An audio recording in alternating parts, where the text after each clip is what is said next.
this week we are moving from the t-interval to the t-test. Now, a couple weeks ago we did a z-interval and a z-test. What's the difference? Z-intervals, z-tests go with categorical variables, proportions. T-tests, they go with means, okay? So, or t-intervals, those go with means as well. So what do we want to do today? Today's a real simple goal. What I'm going to do is I'm going to give you, instead of a z-score, I'm going to give you the value of a t-score. A t-score and a z-score are essentially the same. They're your test statistic. It's how you get your p-value, okay? So when we're dealing with a t-distribution, we talk about the t-score. So I'm going to give you that t-score. I'm going to give you that sample size, and then you're going to have to find that you're going to have to find the degrees of freedom and also the p-value. Let's get started. It shouldn't take too long, okay? So what I will also give you is I'll give you a null hypothesis and an alternative hypothesis. So we talked about this last week. What this means, this is our mu, that's our true mean. We don't have any context right now, that doesn't matter. What we do care about, though, is that this mu is greater than 2. Well, we kind of care about it. We'll talk a little bit about that in a second. It says find the degrees of freedom and estimate the p-value using the chart for the following t-scores. Okay, so the first t-score I have for you is 2.25 with an SRS of 10. Okay, so I'm going to start typing. The first thing that you want to do is you want to find that degrees of freedom. So if you remember from last week, degrees of freedom is n minus 1. So we know that our n, okay, is 10. So we're going to do our degrees of freedom would be 10 minus 1, which is equal to 9. Okay. Now what we want to do, so the first thing we do is we go to the, we find the degrees of freedom. The next thing that we want to do is we want to go to the t-table. You used the same one last week. Okay, so I'm going to go here. I know that my degrees of freedom is 9, right? Okay, so you can see that there. We also know our t-score is 2.25, okay? So what I'm going to do is I'm going to go to the row at 9, and I can scroll in a little bit more here so it's a little bigger. I'm going to go to 9, okay? I'm going to scroll over, and I'm seeing all these values. And what I want to do is I want to find the place where 2.25 is in between these values. So like, for example, here, 1.1 and 1.383, 2.25 is not in between 1.1 and 1.3. So I keep scrolling over until I find that place in the middle where the t-score is in between the two values. Okay, so our t-score was 2.25. So on degrees of freedom of 9, I keep going, and I say, oh, I have a 2.26 and a 1.833.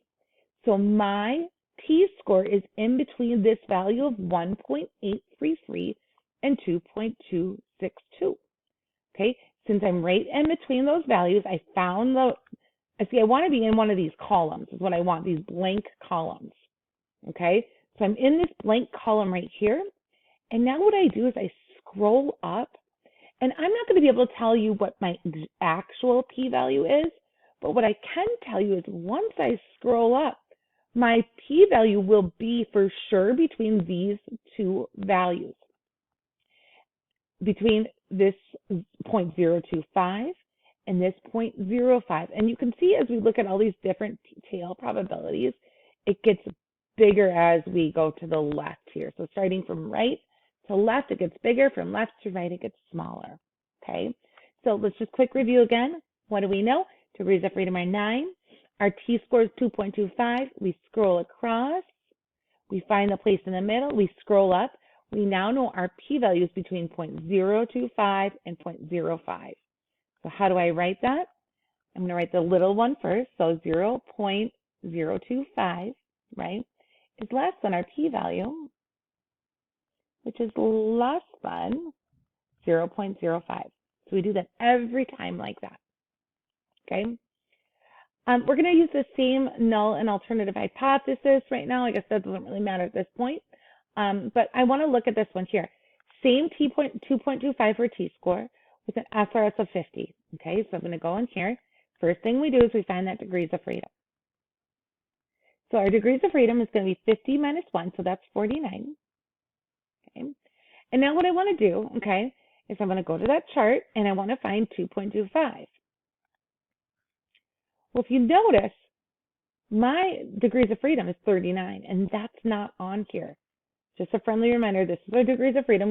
Okay, if I didn't address that well enough, I hope I did, but degrees of freedom right here, 9, scroll over, right, like we did before. Now our degrees of freedom, that's different, okay? So our degrees of freedom was 40. I need to round down to the nearest one on the table. So we talked about these degrees of freedom and using that chart when it came to finding a confidence level and that t-score last time, but now it's the p-value, okay? So what did we learn last week? What we learned last week was when it's not on here, we have to round to the lowest one, okay? So my degrees of freedom are 39. Even though 39 is closer to 40, I still am gonna round to 30, okay? Now my degrees of freedom I'm using is a conservative estimate of 30. I'm gonna scroll across until I find the place in the middle where 2.25 is in between. So I keep scrolling, scrolling, scrolling, scrolling, and I get right here. 2.25 is in between 2.147 and 2.45. Then I'm going to scroll up, okay? So if I scroll up, I get a p-value that's in between 0.01 and 0.02, okay? If you still don't get it, that's okay. We're going to practice some more. So 0.01 is less than our p-value, which is less than 0.02. Okay, let's keep practicing because a couple different things will happen. Okay, so now, again, I have my null and my alternative hypotheses.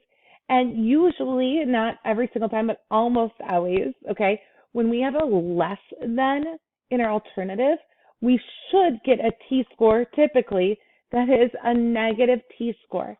What you need to know for those finding the p-value, whenever you have a t-score that's negative, you just take the absolute value of it, which means you just change that negative to a positive, okay?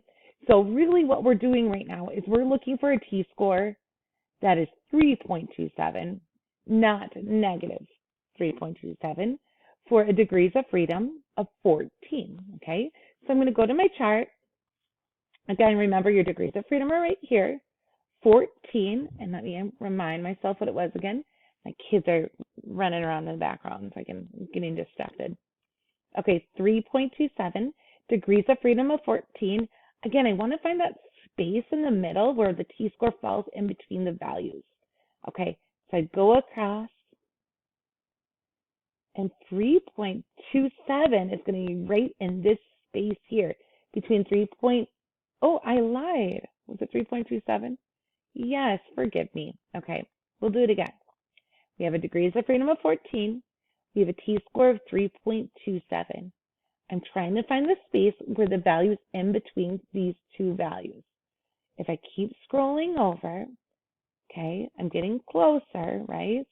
And I like to highlight so I don't lose my spot. Okay, so I made the mistake of saying it was here because I saw 3.26 with ignoring that 3 in front. 2.977 and 3.326.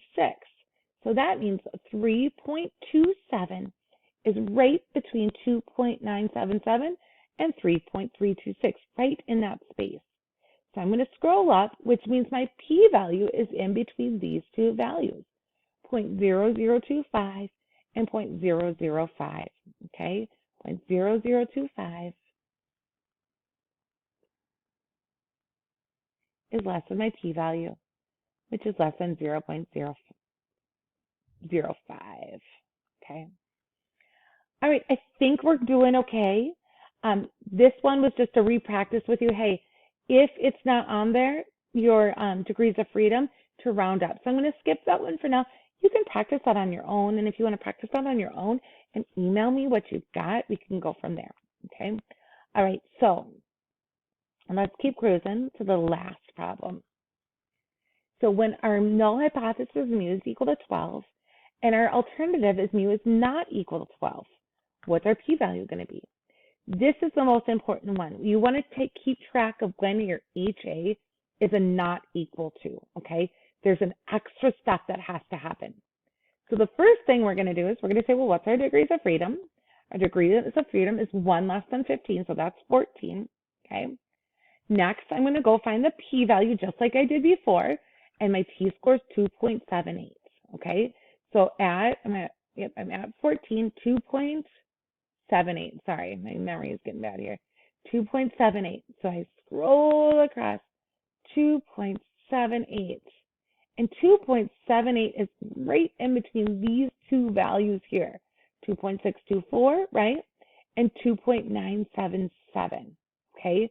So then what I want to do then is I want to scroll up and I have my p-value between 0.005 and 0.01. Okay, so let's write that down. Between 0.005 is less than our p-value, which is less than 0.001. But here's the catch.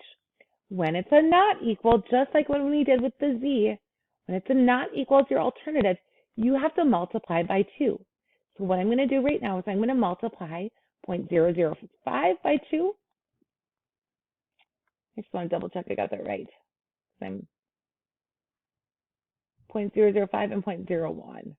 I got one decimal off. It's hard when I'm flipping back and forth, guys. I'm sorry. Okay. So I'm going to multiply by 2 here, and I'm also going to multiply by 2 here. Okay. Which means now, if I multiply this by 2, right, I'm going to get 0.01, okay, is less than our p-value. And I multiply this by 2 of 0.02. Okay, so we should feel comfortable about that. I'm sorry, I made a tiny little mistake when I was going through that p-value, but we fixed it. Let's practice it one more time just so you feel good, especially since I made that little mistake. Okay. All right. So now they're saying same information. This is our t-score. Here is our sample size right here. Okay. So 30 is our sample size. So I'm going to go over and I'm going to say simple random sample of 30. So my degrees of freedom are equal to 29. Okay. Now here's the catch. We have a negative t-score. So we need to make it positive for t equals 1.27 when we're finding that p-value. Okay. 29, 1.27. So I go to 29, 1.27 looks like it's in between this, or it's like in this space right here, between 1.055 and 1.311. I'm going to scroll all the way up and see that my p-value is between 0.10 and 0.15. Okay, so I'm going to write that down. 0.10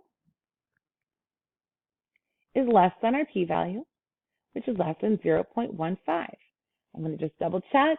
Yep, that's where I was. Okay. Now, again, we have to multiply this by 2.